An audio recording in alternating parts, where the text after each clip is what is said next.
অনেকগুলো চ্যালেঞ্জ সরকারের আছে। আপনার খুব কম সময় যদিও ৬ মাস, কিন্তু তারপরও ১০ ভাগের ১ ভাগ সময় এই সরকারের মেয়াদের মধ্যে।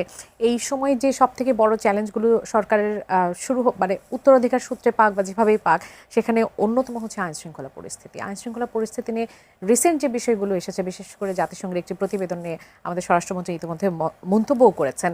সেই প্রতিবেদনে আল কায়দা, আইএসের মতো সংগঠনের কথা বলা হয়েছে, যেটা বাংলাদেশে উত্থান হচ্ছে। আমরা বেশ কিছু বিস্ফোরণের খবর জানি।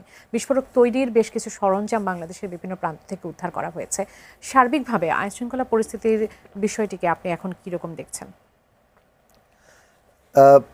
প্রথমত আইনশৃঙ্খলা পরিস্থিতি নিয়ে যে অবস্থাটা, প্রেক্ষাপট, মানে পুরো আইনশৃঙ্খলা বাহিনী একটা অভ্যুত্থানের পরে পালিয়ে গেল, মানে ভেঙে পড়লো তার চেইন অফ কমান্ড, সমস্ত কিছু।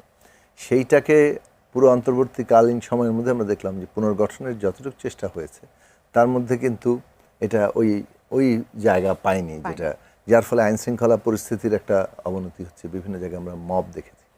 এখন একটা বড় অভ্যুত্থানের পরে নানা ধরনের পলিটিক্যাল মানে ঘটনা ঘটে, বিশেষত নানা ধরনের সিমটম ডেভেলপ করে, যে হিস্টোরিক্যালি আলোচনা করলে এগুলো আপনারা অনেক জায়গায় পাবেন।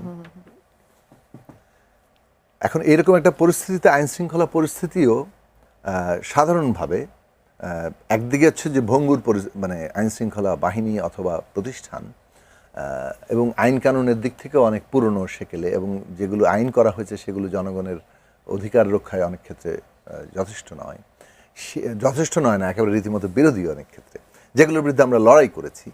এখন এই সবগুলো জিনিস তো একই সাথে পরিবর্তন করতে হচ্ছে, আইন তৈরি করতে হচ্ছে। ইতিমধ্যে বেশ কয়েকটি আইন তৈরি হয়েছে, আগামী সংসদে যাবে। আবার ধরুন যে প্রতিষ্ঠানগুলোকে পুনর্গঠন করতে হচ্ছে, এবং এর মধ্যেই আইন শৃঙ্খলা পরিস্থিতির উন্নতি ঘটাতে হচ্ছে। এখন আইন শৃঙ্খলা পরিস্থিতির নিশ্চয়ই প্রশ্ন আছে, অভিযোগ আছে, এবং মানে অনেকগুলো ঘটনাও ঘটছে। কিন্তু আপনি যদি তুলনামূলক উড়িয়ে, মোটেই কেউ, সরকার কিন্তু উড়িয়ে দিচ্ছে না, এবং সরকার প্রত্যেকটা জায়গাতেই যে একদিকে তারা প্রতিকারের চেষ্টা করছেন, আবার পরিস্থিতি যে মানে যদি আগের তুলনায় কতগুলো ঘটনা ঘটছে, এখন কতগুলো ঘটনা ঘটছে, সেই তুলনামূলক আলোচনায় কিন্তু প্রতি মুহূর্তে আবার পরিস্থিতির পরিবর্তন ঘটছে, উন্নতিও হচ্ছে অনেকগুলো ক্ষেত্রে। ফলে সেই যে জায়গাটা, এটা কিন্তু মানে মানে বলাস তো আমরা নিশ্চয়ই দাবিটা উত্থাপিত হবে, কারণ যে ভুক্তভোগী তার জন্য তো ওই ঘটনাই সবচেয়ে বড় ঘটনা, তাই না? ফলে তার জায়গা থেকে তার দাবিটা উঠবে, এবং সমাজে এই সংবেদনশীলতাও থাকা দরকার।